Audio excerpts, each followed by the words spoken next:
Today's episode is brought to you by Destiny's Accessories, located inside of A.V. Lopez at 3831 Boca Chica Boulevard in Brownsville. Open Monday through Friday, 10 to 6, Saturday and Sunday, 10 to 4. Destiny Accessories has all the phone and tablet accessories you need, including chargers, screen protectors, wallets, clips, holsters, pop sockets, cases, and much more.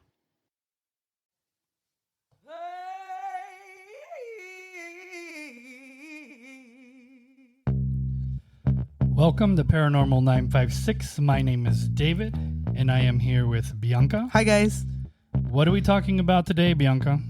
So there was a case in the Valley, very much talked about, the case of Irene Garza. Yeah. And we do have a special guest. Special guest.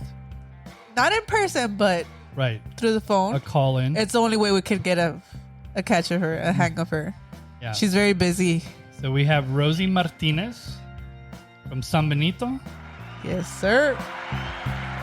She is the current Miss South Texas senior, reigning the last few years, mostly because of COVID. Right. But they are going to be having a new pageant coming up in February, where she is going to help crown the new Miss South Texas senior. Yeah.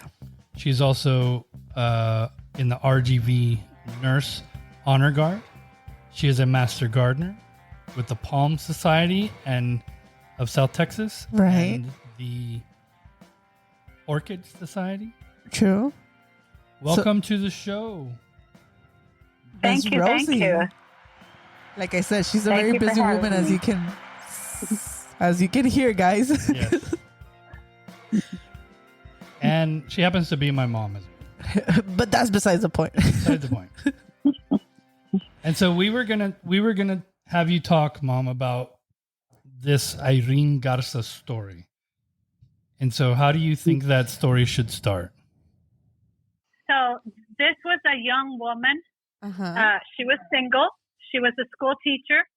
She was a beauty queen in, I believe, McAllen. I'm not real sure exactly what city she lived in.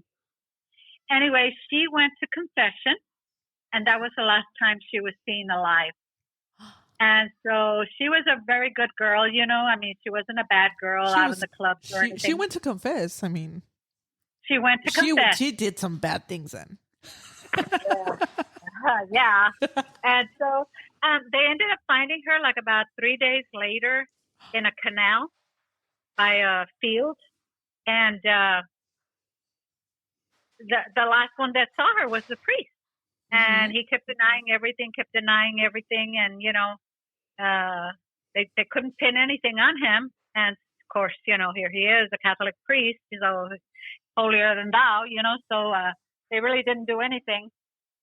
And after a while, the case went cold. And he really was their only suspect. But sad to say, the Catholic Church was hiding him. They had problems with him at other churches, you know, and other congregations that he was at. And here comes the theory that they change pastors every time whenever shit goes down in churches. Yes, yeah. Exactly. And so you can look him up. Yeah, we found him. And you can see how they hit him. You know, they kept changing him from church to church, you know. Okay, so they ended up finding him. Well, he ended up leaving the priesthood, and he married a woman and lived a happy life with children and everything else. Did your mom write the story on Wikipedia? Maybe. You're basically going through the story that we just read, and in the order that we read it. It's so weird. Yeah. Well, okay, so let me tell you. So when this happened, I was like 6 years old, 7 maybe. And guess what? I was going to Catholic school. Oh, no. You know? So it was kind of like my mom was like on red alert, you know? And so... I mean, all the moms. Yeah, you know? And so it was kind of like, don't talk to the priest. Don't do this. Don't do that, you know? And we're like, what? You know, he's the priest, you know? And so anyways, you know, she was really like totally, I mean, she put the fear of God in me, And so when they found her, and then she's like, yeah, it was the priest. It was the priest. I know it was the priest. And so, sad to say, my mom died before they found him and found him guilty, But we were living up there in Carrollton when they did find him and found him guilty. It was in the Dallas newspaper. But everybody knew.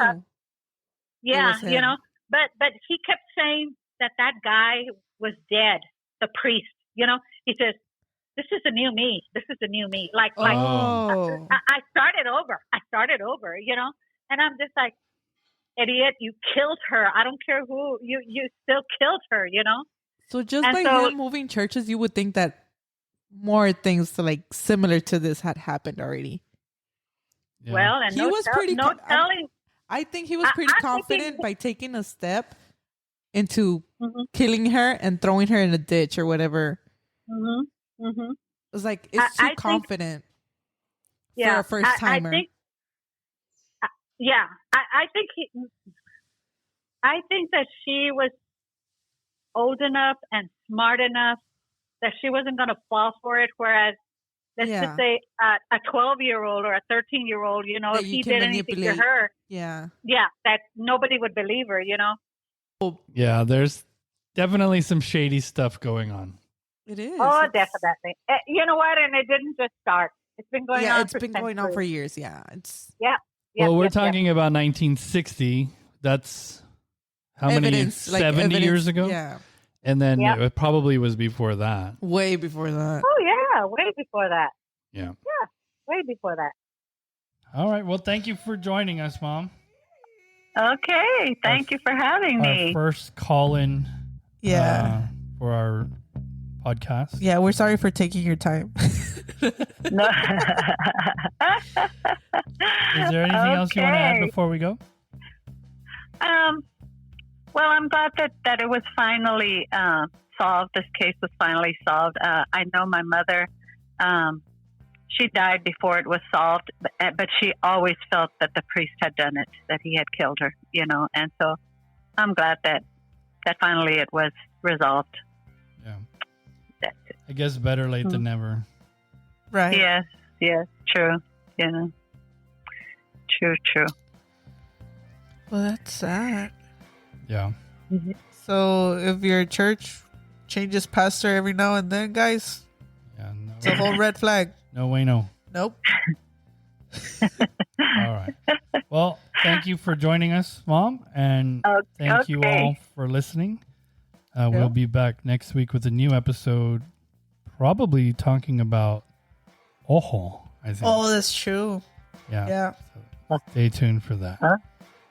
Thanks for listening. Sounds interesting. Okay, bye-bye. Bye, Rosie.